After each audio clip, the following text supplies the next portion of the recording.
ಹರಿ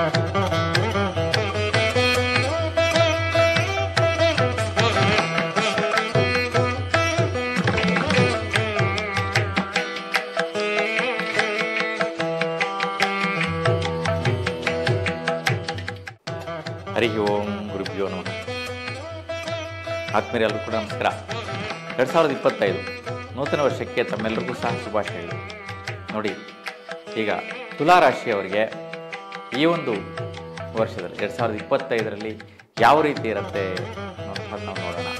ನೋಡಿ, ಶುಭಾಶಯಗಳು ಅಂದ ತಕ್ಷಣವೇ ಪ್ರತಿಯೊಂದು ರಾಶಿಯವರಿಗೂ ಪ್ರತಿಯೊಂದು ವ್ಯಕ್ತಿಗೂ ಸಹ ತುಂಬ ಸಂತೋಷ ಕೊಡುವಂತಹದ್ದು. ಈ ಒಂದು ವರ್ಷದಲ್ಲಿ ಏನೋ ಒಂದು ಸಾಧನೆ ಮಾಡಬೇಕು, ಒಳ್ಳೆಯ ಸ್ಥಾನ ಮಾನ ಘನತೆ ಗೌರವ ಉತ್ತಮ ಸ್ಥಾನದ ಜೀವನವನ್ನು ನಡೆಸಬೇಕು ಅನ್ನುವಂತಹ ಪ್ರತಿಯೊಬ್ಬರಲ್ಲೂ ಸಹ ಇರುತ್ತೆ.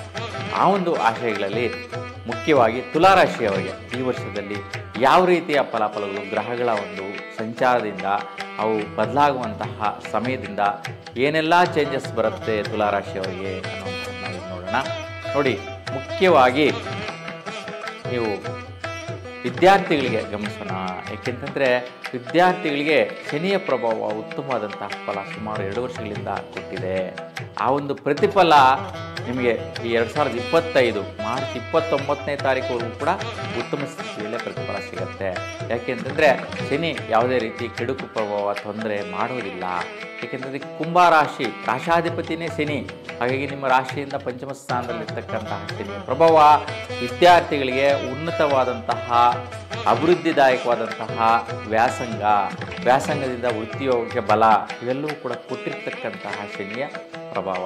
ಮತ್ತು ಯಾರೆಲ್ಲ ಗರ್ಭಿಣಿ ಸ್ತ್ರೀಯರಿದ್ದೀರಾ ಅಂಥವ್ರಿಗೆ ಸುಖ ಸಂತಾನ, ಒಳ್ಳೆಯ ರೀತಿಯ ಸಂತಾನ ಭಾಗ್ಯ ಕೂಡ ಕೊಟ್ಟಿರ್ತಕ್ಕಂಥ ಶನಿಯ ಪ್ರಭಾವ. ಶನಿಯಲ್ಲಿ ಯಾವುದೇ ರೀತಿ ತೊಂದರೆ ಕೊಟ್ಟಿರೋದಿಲ್ಲ. ಪಂಚಮದಲ್ಲಿರ್ತಕ್ಕಂಥ ಶನಿ, ಸ್ವಸ್ಥಾನದಲ್ಲಿರ್ತಕ್ಕಂಥ ಶನಿ ಉತ್ತಮ ಫಲನ ಕೊಟ್ಟಿರ್ತಕ್ಕಂತಹದ್ದು. ನೋಡಿ, ಶನಿ ಬದಲಾವಣೆ ಮಾರ್ಚ್ 29ಗೆಲ್ಲ ಬದಲಾವಣೆ ಆಗ್ತಾನೆ, ಮೀನ ರಾಶಿಗೆ ಹೋಗ್ತಾನೆ. ಈ ಬದಲಾಗುವಂಥ ಸ್ಥಿತಿ ಏನೆಲ್ಲ ಆಗುತ್ತೆ ನೋಡಿ. ವಿದ್ಯಾರ್ಥಿ ಮಿತ್ರರಿಗೆ ಸ್ನೇಹಿತರಿಂದ ಕೆಡುಕು ಪ್ರಭಾವ, ಕಷ್ಟ ಕಾರ್ಪಣ್ಯಗಳು ವೈಷಮ್ಯಗಳು ಬರೋದಕ್ಕೆ ಸ್ಟಾರ್ಟ್ ಆಗುತ್ತೆ. ಮತ್ತು ಕೆಲವೊಂದು ಮಿತ್ರರಿಂದ ಉತ್ತಮವಾದ ಫಲ ಕೂಡ ಬರುತ್ತೆ. ಯಾಕೆಂತಂದರೆ ಶನಿ ಹೋಗ್ತಾ ಇರ್ತಕ್ಕಂಥ ಷಷ್ಠಮ ಸ್ಥಾನ ಆದರೂ ಕೂಡ ವೈರಾಗ್ಯ ಭಾವನೆ ಬಂದರೂ ಸಹ ಗುರು ಮನೆಗೆ ಪ್ರವೇಶ ಆಗ್ತಾ ಇದ್ದಾನೆ. ಗುರು ಮನೆ ಶನಿಗೆ ಮಿತ್ರಸ್ಥಾನ. ಇದರಿಂದ ಉತ್ತಮವಾದಂತಹ ಮಿತ್ರರು, ಘನತೆ ಗೌರವ ಒಳ್ಳೆಯ ಒಂದು ಹೆಸರುಗಳು ಸಿಗ್ತಕ್ಕಂತಹ ಮಿತ್ರರಿಂದ ನಿಮಗೆ ಸಹಕಾರ ಉಂಟಾಗತ್ತೆ, ಸಪೋರ್ಟ್ ಉಂಟಾಗತ್ತೆ, ಒಳ್ಳೆಯ ಸ್ಥಿತಿ ಅನುಕೂಲ ಇರುತ್ತೆ. ಮತ್ತು ನೋಡಿ, ರಾಹು ಪ್ರಭಾವ ಸ್ವಲ್ಪ ನಿಮ್ಮ ಸುಖ ನೆಮ್ಮದಿಗೆ ಧಕ್ಕೆ ತಂದಿರ್ತಕ್ಕಂತಹದ್ದು. ಏಕೆಂತಂದರೆ ರಾಹು ದುಷ್ಟಗ್ರಹ, ಪೀಡಗ್ರಹ, ವೈಪರೀತ್ಯ ಇತ್ತು. ಇದು ಎಲ್ಲಿವರೆಗೂ ಇದೆ ಅಂತಂದರೆ ಮೇ 30ನೇ ತಾರೀಕುವರೆಗೂ ಇರ್ತಕ್ಕಂತಹದ್ದು. ನೋಡಿ, ಮೇ 30ರ ನಂತರ ರಾಹು ಕುಂಭರಾಶಿ ಪ್ರವೇಶ ಮಾಡ್ತಾನೆ. ಹಾಗೆ ಕುಂಭರಾಶಿ ಪ್ರವೇಶ ಮಾಡಿದಾಗ ನೋಡಿ, ಮೇ 30ರ ನಂತರ ವಿದ್ಯಾರ್ಥಿಗಳಿಗೆ ಸಂಕಷ್ಟಗಳು. ಇಷ್ಟೊತ್ತು ಶನಿಯಿಂದ ಒಳ್ಳೆಯದಾಗತ್ತೆ ಅಂತ ಹೇಳಿದೆ. ರಾಹು ಬರೋದರಿಂದ ವೈಪರೀತ್ಯಗಳು ಸ್ಟಾರ್ಟ್ ಆಗತ್ತೆ. ರಾಹು ಅಂತಂದರೆ ವಿದ್ಯಾರ್ಥಿಗಳನ್ನ ತದ್ವಿರುದ್ಧ ಮಾಡ್ತಾ ಇರ್ತಾರೆ. ಚೆನ್ನಾಗಿ ಓದೋರೆಲ್ಲ ಓದ್ದಿರಾಗ್ಬಿಡ್ತಾರೆ. ಒಳ್ಳೆ ಮಾರ್ಕ್ಸ್ ಸ್ಕೋರ್ ಮಾಡೋರೆಲ್ಲ ಒಳ್ಳೆಯ ಅಂಕಗಳನ್ನ ತಗೊಳ್ಳೋದ್ರಲ್ಲಿ ವೈಪರೀತ್ಯ ಬಂದ್ಬಿಡುತ್ತೆ. ಮತ್ತು ಒಳ್ಳೆಯ ಬುದ್ಧಿವಂತರಾಗಿರ್ತಕ್ಕಂಥ ವಿದ್ಯಾರ್ಥಿಗಳಿಗೆ ದುರ್ಗುಣಗಳು ಬಂದ್ಬಿಡುತ್ತೆ. ಏನಪ್ಪ ದುರ್ಗುಣಗಳು ಅಂತಂದರೆ ನೋಡಿ, ತಂದೆ ತಾಯಿ ಕಷ್ಟಪಟ್ಟು ಮಕ್ಕಳನ್ನೆಲ್ಲೋ ಹಾಸ್ಟೆಲ್ ಸೇರಿಸಿರ್ತಾರೆ, ಎಲ್ಲ ಒಳ್ಳೆ ಲಾಜಿಂಗ್ ಬೋರ್ಡಿಂಗ್ ಇರ್ತಕ್ಕಂತಹ ಸ್ಕೂಲ್ಗಳಲ್ಲಿ ಸೇರಿಸಿರ್ತಾರೆ ದೂರದಲ್ಲಿ. ಅಲ್ಲಿ ಉದ್ಧಾರ ಆಗಬೇಕು ಅಂತ ಆ ಒಂದು ವಯಸ್ಸಲ್ಲಿ ಇರೋದಿಲ್ಲ. ಸಹಚರರು, ಕೆಟ್ಟ ಒಂದು ಸ್ನೇಹಿತರಿಂದ ಕೆಟ್ಟ ದುರ್ಗುಣವಾದಂತಹ ಕ್ರಿಯೆಗಳಲ್ಲಿ ಪಾಲ್ಗೊಳ್ಳುವಂತಹ ಬುದ್ಧಿ ಬಂದ್ಬಿಡುತ್ತೆ. ಏಕೆಂದರೆ ರಾಹು ಪ್ರಭಾವನೆ ಅಷ್ಟು. ರಾಹು ತೊಂದರೆ ಕೊಡೋದೇ ತಲೆಯ ವಿಚಾರ, ಅಂದರೆ ಮೆದುಳಿನ ವಿಚಾರ, ಬುದ್ಧಿ ವಿಚಾರ. ಈ ವಿಚಾರದಲ್ಲಿ ವೈಪರೀತ್ಯಗಳು ಬಂದ್ಬಿಡುವಂಥ ಸಾಧ್ಯತೆ ಇರುತ್ತೆ. ಮೇ 30ರ ನಂತರ ಅದಕ್ಕೆ ರಾಹು ಕೆಟ್ಟ ಪ್ರಭಾವ ಕೊಡೋಕ್ಕೆ ಬರ್ತಾ ಇದ್ದಾನೆ. ಅದಕ್ಕೆ ತುಂಬ ಜಾಗರೂಕತೆಯಿಂದ ಇರಿ ವಿದ್ಯಾರ್ಥಿಗಳು. ಮೇ 30ರ ನಂತರ ರಾಹು ಪ್ರಭಾವದ ಪರಿಹಾರಗಳು ಮಾಡಿಕೊಂಡ್ರೆ ಈ ಒಂದು ದೋಷಗಳಿಗೆ ನಿವಾರಣೆ ಆಗುತ್ತೆ. ಜೊತೆಗೆ ಯಾರು ಗರ್ಭಿಣಿ ಸ್ತ್ರೀ ಇದ್ದೀರಾ ಅಂತಹ ಅವರು ತುಂಬಾ ಜಾಗೃತಿಯನ್ನು ವಹಿಸಬೇಕು. ಯಾರು ತುಲಾರಾಶಿಯವರು ಇದ್ದೀರಾ ಗರ್ಭಿಣಿ ಸ್ತ್ರೀಯರು ಅಂತಹವ್ರಿಗೆ ಹುಟ್ಟು ಮಕ್ಕಳ ವಿಚಾರದಲ್ಲಿ ತಲೆಯಲ್ಲಿ ಏನೋ ಒಂದು ನೀರಿನ ಗುಳ್ಳೆ ಇದೆ ಅಂತ ಡಾಕ್ಟರ್ಸ್ ಹೇಳುವಂತಹದ್ದು, ಟೆಸ್ಟ್ಗಳು, ರಿಪೋರ್ಟ್ಗಳು ಬರುವಂತಹದ್ದು, ಮತ್ತು ತಲೆಯ ಭಾಗದಿಂದ ನರ ದೌರ್ಬಲ್ಯತೆ ಇರತಕ್ಕಂತಹದ್ದು, ಅದರಿಂದ ಮೆದುಳಿಗೆ ಸಂಬಂಧಿಸಿದಂತೆ, ಬುದ್ಧಿಗೆ ಸಂಬಂಧಿಸಿದಂತೆ, ಬುದ್ಧಿ ಮಾಂದ್ಯ ಮಕ್ಕಳು ಹುಟ್ಟುವಂತಹದ್ದು, ಈ ರೀತಿಯ ಜಾತಕಸ್ಥರು ಹುಟ್ಟುಬಿಡುವಂತಹದ್ದು. ಯಾಕೆಂದರೆ ಬಹಳಷ್ಟು ಜನ ಜಾತಕ ತೋರಿಸ್ಕೊಂಡಾಗ ಹೇಳಿರ್ತೀವಿ ಈ ಥರ ಆಗತ್ತೆ, ಅಂದರೆ ಡೆಲಿವರಿ ಆಗೋ ಸಮಯಕ್ಕೆ ತೊಂದರೆ ಬರುತ್ತೆ ಅಂತೇಳಿ ಹೇಳಿರ್ತೀವಿ. ಹೊಸದಾಗಿ ನೂತನವಾಗಿ ಮದುವೆ ಆಗಿರ್ತಕ್ಕಂಥವ್ರು ಅವರು ಆ ಒಂದು ಮಕ್ಕಳಾಗಕ್ಕೆ ಮುಂಚೆ ಆ ಒಂದು ರಾಹುಗ್ರಹದ ಪರಿಹಾರ ಮಾಡ್ಕೊಳ್ಳೋದಿಲ್ಲ. ಹಾಗಾಗಿ ಆ ಸಮಯದಲ್ಲಿ ಈ ತೊಂದರೆಗಳನ್ನ ನೋಡ್ತಾರೆ. ಆ ಟೆಸ್ಟ್ಗಳು, ರಿಪೋರ್ಟ್ಗಳಲ್ಲಿ ಸ್ಕ್ಯಾನಿಂಗ್ ರಿಪೋರ್ಟ್ ಎಲ್ಲ ಈ ವೈಪರೀತ್ಯನ ತೋರಿಸುತ್ತೆ. ನಾವು ಮೊದಲೇ ಹೇಳಿದ್ದೀವಲ್ಲ, ಯಾಕೆ ಈಗ ನೀವೀಗ ಪರಿಹಾರ ಮಾಡ್ದಿರ ಬಂದ್ರಿ ಅಂತಂದರೆ ಮರ್ತೋಗಿದ್ವಿ ಅಂತಾರೆ, ಜ್ಞಾಪಕ ಇಲ್ಲ ಅಂತಾರೆ. ಜಾತಕನ್ನೇ ತಿರುವಿ ನೋಡಿ ಪರಿಹಾರ ಮಾಡ್ಕೊಳ್ಳೋ ಅಷ್ಟು ಕೂಡ ಅವಕಾಶ ಕೊಡ್ದಿರ ಮಾಡುತ್ತೆ ರಾಹು. ಈ ಸ್ಥಿತಿಯಲ್ಲಿ ಬರ್ತಾರೆ ಬಹಳಷ್ಟು ಜನ. ಆಗಲೂ ಸಹ ಕೆಲವರು ಪರಿಹಾರ ಮಾಡಿದ ನಂತರ ನೆಕ್ಸ್ಟು ಸ್ಕ್ಯಾನು ರಿಪೋರ್ಟ್ ನೋಡಿದ್ರೆ ಆ ಒಂದು ವೈಪರೀತ್ಯ ನಿವಾರಣೆ ಆಗಿರುತ್ತೆ, ಅದು ಮಾಯ ಆಗಿಬಿಟ್ಟಿರುತ್ತೆ. ಮತ್ತು ಡಾಕ್ಟ್ರಿಗೆ ಶಾಕ್ ಆಗುತ್ತೆ, ಏನಿದು ನಾವು ಟ್ರೀಟ್ಮೆಂಟ್ ಎಲ್ಲ ಕೊಟ್ವಿ, ಇಷ್ಟು ಬೇಗ ಇದು ಕ್ಯೂರ್ ಆಗುತ್ತೆ ಅಂತ ಡೌಟೇ ಇರಲಿಲ್ಲ. ಇದು ಈ ಥರ ಒಂದು ಇಶ್ಯೂ ಲ್ಯಾಕ್ಸ್ಗೊಂದು ಕ್ರೋರ್ಸ್ಗೊಂದು ಬರುವಂತಹ ಒಂದು ಸಮಸ್ಯೆ ಆಗಿರುತ್ತೆ ಅಂತ ಹೇಳ್ತಾ ಇರ್ತಾರೆ. ಆ ವೈಪರೀತ್ಯ ಬರುವ ಸಾಧ್ಯತೆಗಳು ಗರ್ಭಿಣಿ ಸ್ತ್ರೀಯರಿಗೆ, ತುಲಾರಾಶಿಯಲ್ಲಿರ್ತಕ್ಕಂತಹ ತಾಯಂದಿರಿಗೆ ಬರುವಂಥ ಸಾಧ್ಯತೆ ಜಾಸ್ತಿ ಇದೆ.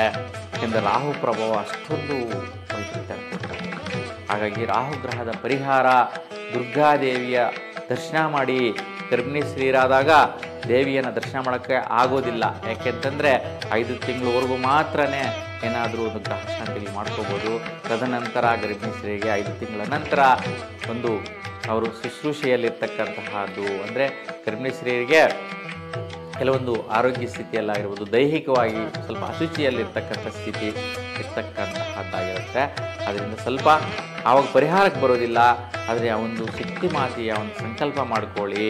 ಒಂದು ಮಗು ಹುಟ್ಟಿದ ನಂತರ ಆದರೂ ಕೂಡ ಪರಿಹಾರ ತೀರಿಸ್ತೀವಿ ಅನ್ನುವಂಥ ಒಂದು ಸಂಕಲ್ಪ ಮಾಡಿಕೊಂಡ್ರೆ ನಿಮ್ಮ ಒಂದು ಮೆದುಳಲ್ಲಿ, ಅಂದರೆ ನಿಮ್ಮ ಮನೋಸ್ಥಿತಿಯಿಂದ ದೃಢತೆ ಸಂಕಲ್ಪ ಆ ಒಂದು ಪರಿಹಾರ ಆಗುತ್ತೆ. ಇನ್ನು ಮುಖ್ಯವಾಗಿ ಸ್ವಲ್ಪ ಆರೋಗ್ಯ ಸ್ಥಿತಿಯಲ್ಲಿ ಸ್ವಲ್ಪ ಥ್ರೋಟ್ ಸಂಬಂಧಿಸಿದಂತೆ ಗಂಟಲು ಶ್ವಾಸ ಸಂಬಂಧಿ ಸಮಸ್ಯೆಗಳು ಬರ್ತಾ ಇತ್ತು, ಮತ್ತು ENT ರಿಲೇಟೆಡ್ ಸಮಸ್ಯೆಗಳು ಕೂಡ ಬರ್ತಾ ಇತ್ತು. ಆ ಒಂದು ಸಮಸ್ಯೆಗಳು ಯಾವ ರೀತಿ ಇರುತ್ತೆ, ಎಲ್ಲಿವರೆಗೂ ಇರುತ್ತಪ್ಪ ಅಂತಂದರೆ ಮೇ 15 ತಾರೀಕುವರೆಗೂ ಕೂಡ ಈ ಸ್ಥಿತಿ ಕಂಟಿನ್ಯೂ ಆಗುತ್ತೆ. ಆ ನಂತರ ನಿಮಗೆ ಭಾಗ್ಯ ಪ್ರಾಪ್ತಿ ನೋಡಿ, ಗುರು ಭಾಗ್ಯಸ್ಥಾನಕ್ಕೆ ಹೋಗ್ತಾ ಇದ್ದಾನೆ. ಮೇ 15ರ ನಂತರ ನಿಮಗೆ ಗುರುಬಲ ಬರುತ್ತೆ, ಹಾಗೆ ಶ್ರೇಷ್ಠವಾದ ಫಲ ಇದೆ. ಇಲ್ಲಿಂದ ಆಚೆಗೆ ಮನೆ ತಗೊಳ್ಳುವಂಥದ್ದು, ಭೂಮಿ ಪಡೆಯುವಂತಹದ್ದು, ವಿಶೇಷವಾಗಿ ಬೆಳೆಗಳು ಬೆಳೆಯುವಂಥದ್ರಿಗೆ, ವೈದ್ಯಕೀಯ ಕ್ಷೇತ್ರದಲ್ಲಿರ್ತಕ್ಕಂಥವ್ರಿಗೆ, ಮತ್ತು ಈ ಮೆಡಿಸಿನ್ಸ್ ತಯಾರು ಮಾಡ್ತಾ ಇರ್ತಕ್ಕಂತಹ ಕಂಪ್ನಿಗಳವ್ರಿಗೆ ಶ್ರೇಷ್ಠವಾದಂಥ ಬಲ. ಯಾರೆಲ್ಲ ಓನರ್ಶಿಪ್ ಇರ್ತಾರೆ ತುಲಾರಾಶಿಯವರು, ಅವರಿಗೆ ಈ ಒಂದು ವಿಚಾರದಲ್ಲಿ ತುಂಬ ಫಲನ ಕೊಡುತ್ತೆ, ಶ್ರೇಷ್ಠವಾಗಿದೆ ಅಂತಂದರೆ ಇಲ್ಲ. ಇನ್ನು ಸ್ವಲ್ಪ ಖರ್ಚುಗಳು ಜಾಸ್ತಿ ಇತ್ತು, ವ್ಯವಹಾರಗಳಿಗೋಸ್ಕರ, ಬಿಸ್ನೆಸ್ಗಳಿಗೋಸ್ಕರ ಖರ್ಚುಗಳಿಂದ ಲಾಸ್ ಆಗ್ತಾ ಇತ್ತು. ಆ ಒಂದು ವೈಪರೀತ್ಯ ನಿವಾರಣೆ ಮೇ 30ರ ನಂತರ ಕಡಿಮೆ ಆಗುತ್ತೆ. ಕೆಲವೊಂದು ಯಾವಾಗಲೂ ವ್ಯವಹಾರ ಮಾಡಿಟ್ಟಿರ್ತೀರ, ಅದು ಸಕ್ಸಸ್ ಆಗಿಬಿಟ್ಟು ಆದಾಯದ ರೂಪದಲ್ಲಿ ಬರುತ್ತೆ.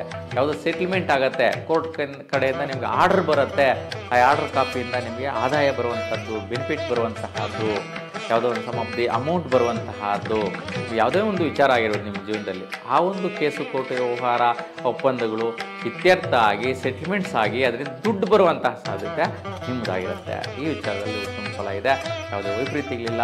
ಹಾಗಾಗಿ ಹೆಚ್ಚಿನ ಸ್ಥಿತಿಯಲ್ಲಿ ಶುಭ ಫಲಗಳಿದೆ. ಗರ್ಭಿಣಿ ಸ್ತ್ರೀ ಮತ್ತು ವಿದ್ಯಾರ್ಥಿಗಳು ಸ್ವಲ್ಪ ಗಮನಿಸುವಂತಹದ್ದು ತುಂಬಾ ಪ್ರಮುಖವಾಗಿರುತ್ತೆ. ಹಾಗಾಗಿ ನಿಮ್ಮ ಎಲ್ರಿಗೂ ಕೂಡ ಇಷ್ಟದೇವರ ಅನುಗ್ರಹ, ಆಯುಷು, ಆರೋಗ್ಯ, ಬಲ ಎಲ್ಲವೂ ಕೂಡ ಈ ವರ್ಷ ಪೂರ್ತಿ ಕೊಳ್ಳಿ ಅಂತ ನಾನು ಪ್ರಾರ್ಥಿಸ್ತಾನೆ. ನಿಮ್ಮೆಲ್ಲರಿಗೂ ಶುಭವಾಗಲಿ. ನಮಸ್ಕಾರ.